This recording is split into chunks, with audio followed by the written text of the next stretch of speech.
Hello everyone. तो आज हमारी नेक्स्ट क्लास है कोऑर्डिनेशन कंपाउंड की। कल हमने कोऑर्डिनेशन कंपाउंड शुरू किया था क्विक रिवीजन सीरीज में, तो आज हम नेक्स्ट पार्ट करते हैं इसका। ठीक है, तो आई होप आज ये कंप्लीट हो जाए और आपको समझ आ रहा होगा। चलो गाइस, आज हम करते हैं, हमारे नेक्स्ट टॉपिक है आइसोमेरिज्म। क्या होता है आइसोमेरिज्म? ठीक है, आइसोमेरिज्म जो चैप्टर है, टॉपिक है हमारा, इसका बहुत इम्पोर्टेंट है। इससे भी हर बार हमने क्वेश्चन देखने को मिलते हैं। ठीक है, स्ट्रक्चरल देखो दो पार्ट होते हैं इसके, स्टीरियो आइसोमेरिज्म और स्ट्रक्चरल आइसोमेरिज्म। ठीक है, जो स्ट्रक्चरल आइसोमेरिज्म होते हैं वो हमारे फर्दर क्लासीफाई होते हैं 7 टाइप्स में: ionisation isomerism, hydrate isomerism, linkage, coordination position isomerism, ligand isomerism, polymerisation isomerism. Okay, और स्टीरियो आइसोमेरिज्म 2 टाइप, जियोमेट्रिकल और optical.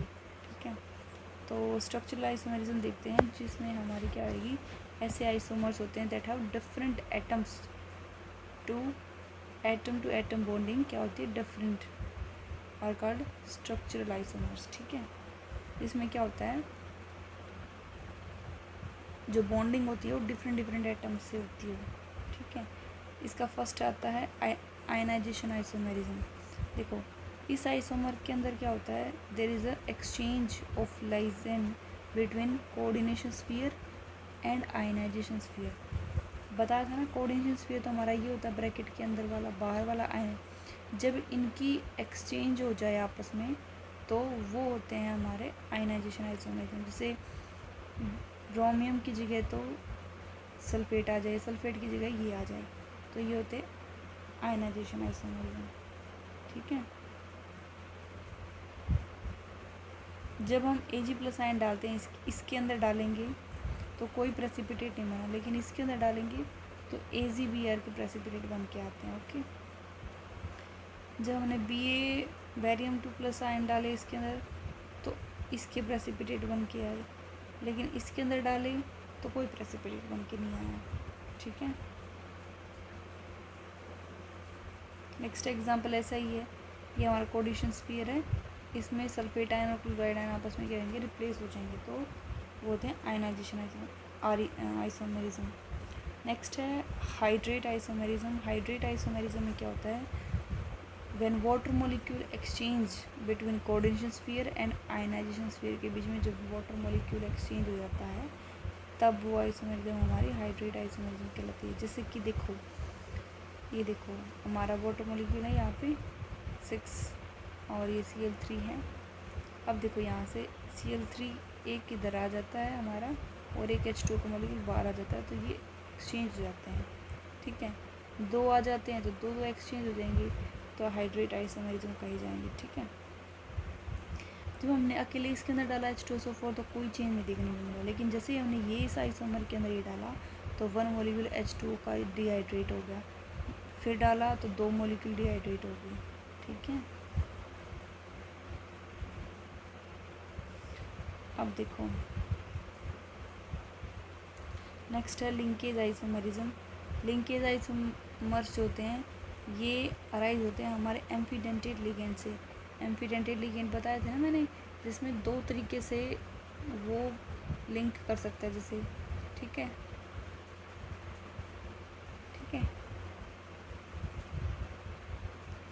Can coordinate metal cation through either of the 2 different donor sides से। ठीक है, जैसे कि ये है। ठीक है, इसमें लिंकेज आइसोमेरिज्म में क्या होएगा, सेम है वैसे तो देखने में सेम ही लिख रहे हैं, लेकिन ये एक बार तो इससे लिंक्ड होएगा सल्फर से, एक बार नाइट्रोजन से लिंक्ड हो, बिल्कुल सेम है। बाकी NO2 है, ONO है। ठीक है, कोऑर्डिनेशन आइसोमेरिज्म में क्या होएगा हमारा, कोऑर्डिनेशन आइसोमेरिज्म के अंदर हमें क्या देखने को मिलेगा, जो हमारा कोऑर्डिनेशन स्फीयर है उसमें ही एक्सचेंज हो जाएगा। जैसे कि ये है CONH3 का 6 टाइम, CrCN का 6 टाइम, इनके लाइगेंड जो होते हैं ये रिप्लेस हो जाएंगे। ओके, इस तरीके से होंगे। जैसे इसमें है ये इधर आ जाएगा, ठीक है, Cl4 की जगह Cl4 इधर आ जाएगा, राइट। कोऑर्डिनेशन पोजीशन आइसोमेरिज्म, इसमें क्या होता है, पोजीशन चेंज हो जाती है हमारे। देखो NH3 4 टाइम्स है इधर, ये यहाँ पे 2 टाइम्स Cl2, राइट। अब देखो, अब ये Cl2 2 टाइम्स है, ये देखो, और ये NH3 4 टाइम्स है। ये एक NH3 तो इधर आ जाएगा, ये 3 टाइम्स हो जाएगा, ये भी 3 टाइम्स हो जाएगा। ये Cl2 है ना, ये एक Cl इधर आ जाएगा और एक इधर आ जाएगा, इक्वल इक्वल हो जाएगा, ठीक है। लाइगेंड आइसोमेरिज्म में क्या होता है, हाँ, इसमें इनकी पोजीशन डिफरेंट होती है बस, ठीक है। फर्स्ट कंडीशन में तो 1,3 डाइअमाइन प्रोपीन है, नेक्स्ट टाइम 1,2 डाइअमाइन प्रोपीन हो जाएगी, ठीक है ना। पॉलीमराइजेशन आइसोमेरिज्म, हाँ, इसके पॉलीमर बन जाएंगे। एम्पेरिकल फॉर्मूला है इसमें आपको देखने को मिलेगा।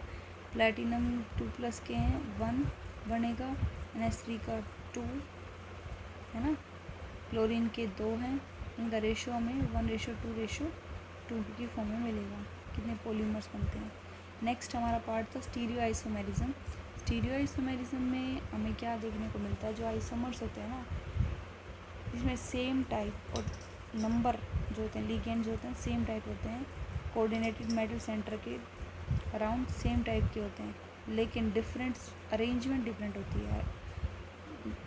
हमें ये हमारा सेंट्रल मेटल है, इधर जो हमारा मेटल आयंस जो हमें देखने को मिलेंगे वो सेम मिलेंगे इधर, लेकिन जो अरेंजमेंट होएगी वो डिफरेंट होएगी। देखो ज्योमेट्रिकल कौन से होते हैं, ऑप्टिकल कौन से होते हैं। देखो ज्योमेट्रिकल आइसोमेरिज्म में जो कॉम्प्लेक्सेस होते हैं, इसका कोऑर्डिनेशन नंबर अगर 4 है, उनके लिए क्या होएगा, टेट्राहेड्रल शेप होएगी और स्क्वायर प्लेनर, 2 टाइप की शेप ही बनती है उनके लिए। इसका कोऑर्डिनेशन जो नंबर है वो 4 है। टेट्राहेड्रल की हाइब्रिडाइजेशन होती है sp3 और स्क्वायर प्लेनर की होती है dsp2 और sp2d, ठीक है। इसमें इनर डी ऑर्बिटल कॉम्प्लेक्स है और ये आउटर डी ऑर्बिटल कॉम्प्लेक्स हो, ये इनर वाला, ठीक है। टेट्राहेड्रल कॉम्प्लेक्स के लिए जो हमारा स्ट्रक्चर रहेगी इस टाइप से रहेगी। ये देखो, ये हमारा सेंट्रल मेटल है और इधर ये जो लिगेंड्स अटैच्ड हैं ये सभी डिफरेंट है, ABCD। तो ये जो अरेंजमेंट है ये रहेंगे यही वाले, लेकिन इनके अरेंजमेंट में डिफरेंस हो जाएगा, ठीक है।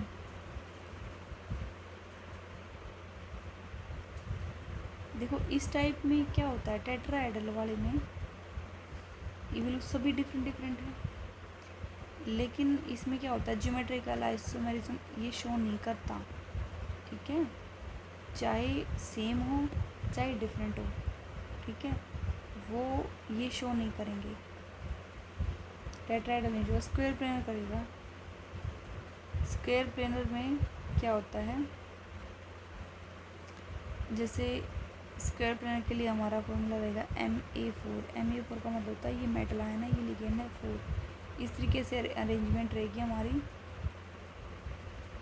ये वाला जो होता है ना, चारों सेम है, तो ये अगर चारों सेम है तो ज्योमेट्रिकल आइसोमेरिज्म शो नहीं करता, लेकिन ऐसा 2 सेम है तो करेगा, ठीक है। जैसे एग्जांपल प्लेटिनम है और ये NH3 ट्वाइस है, Cl2 है, 2 मॉलिक्यूल इसके हैं, 2 इसके हैं, ए बी से रिप्रेजेंट कर दिया, राइट।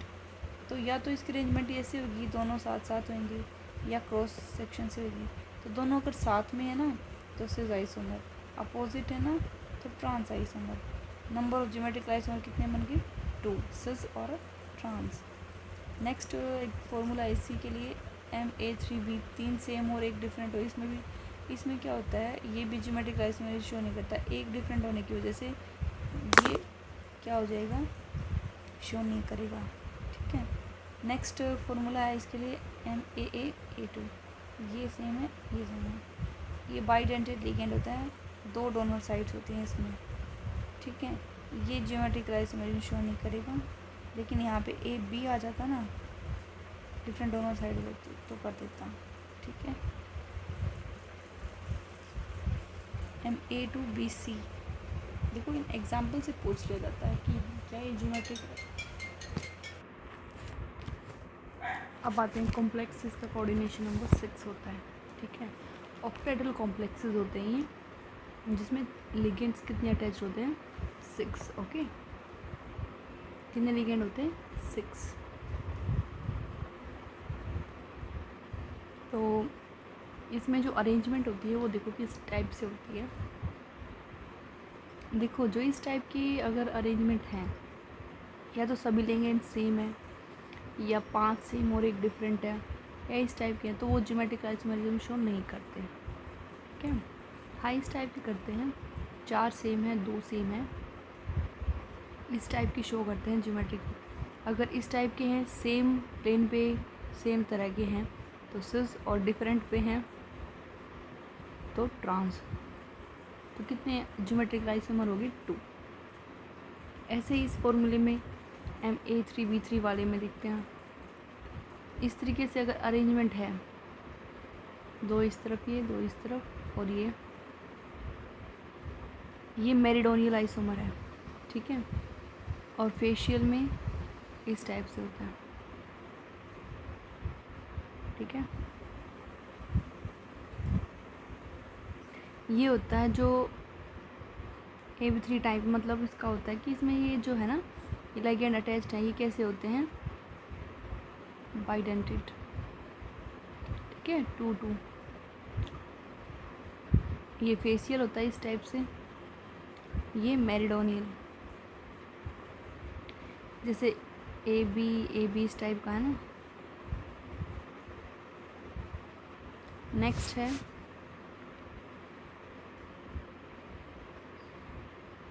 फॉर्मूला M का मतलब यहाँ पे मेटल सेंटर मेटर है, A2B2C2, ये इस टाइप से, ये या तो ये और ये।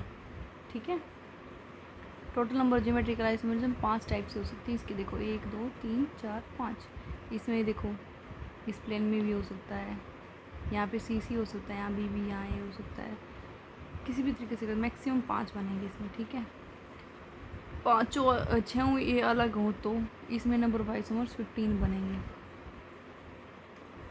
ठीक है, तो इसी टाइप से है, डोंट वरी, सभी इसी तरीके से आएंगे। ओके, ये नेक्स्ट आप ट्राई करना। अब है ऑप्टिकल आइसोमेरिज्म, इसमें मिरर इमेज आइसोमेरिज्म भी कहा जाता है, जिसमें जो आइसोमर होता है उसकी मिरर इमेज अगर फॉर्म होती है और वो सुपर इम्पोज हो जाती है तो वो ऑप्टिकल आइसोमेरिज्म शो करता है। Optical isomerism scale plane complex के अंदर क्या होगी? ऑप्टिकली इनएक्टिव होती है। जैसे ये देखो, ये चारों हैं, 4 लगा दी, 2 CL है, 2 NH3 लगा दी। अगर इसका तो मिरर इमेज बनाएगा ना, तो बेटा देखो इसमें ट्रांसफॉर्म में है, इसको इस तरफ से करेंगे तो ये सुपर इम्पोज नहीं हो पाएगी।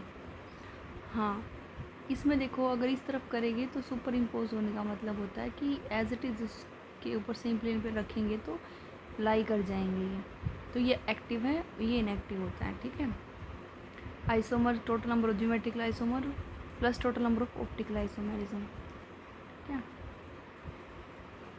अब आता है टेट्राहेड्रल कॉम्प्लेक्स में ये ऑप्टिकल आइसोमेरिज्म शो करते हैं कि नहीं। ये जो फॉर्मूला है ना, MA4 MA3B MA2B2 type complex जो होते हैं ये शो नहीं करते ऑप्टिकल आइसोमेरिज्म। ये जो है टेट्राहेड्रल कॉम्प्लेक्स ये शो करता है, ABCD चारों डिफरेंट है ना। और देखो इसको इस प्लेन से काटते हैं तो सेम दिखेगा, optically active. Optical isomerism octahedral complex के अंदर देखो, अगर चारों ये सेम है, ये अपोजिट है, ये इनएक्टिव है, ये सेम प्लेन पे लाई कर रहे हैं बिल्कुल, तो ऑप्टिकली इनएक्टिव। इस प्लेन से काटेंगे तो ये डिफरेंट नहीं है। नंबर ऑफ ज्योमेट्रिकल आइसोमर कितने? 2। Optical isomer 0। Total number of isomer कितने? 2। ये ऑप्टिकली इनएक्टिव है, देखो ये बी और सी डिफरेंट है ना यहाँ पे, ये सेम है, देखो ये डिफरेंट हो गया, ये बी इनएक्टिव है।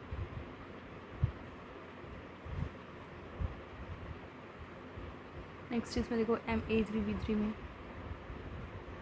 ये देखो इधर डिफरेंट है ना, इनएक्टिव है, ये भी इनएक्टिव है, ठीक है।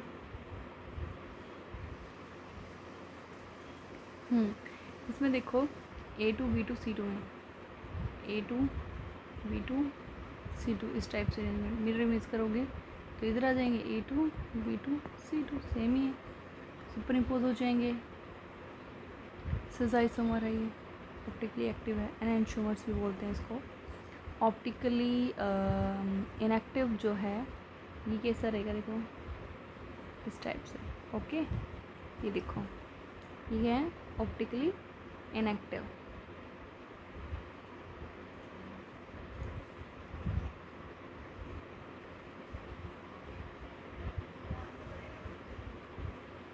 ये ऑप्टिकली इनएक्टिव है, कैसे?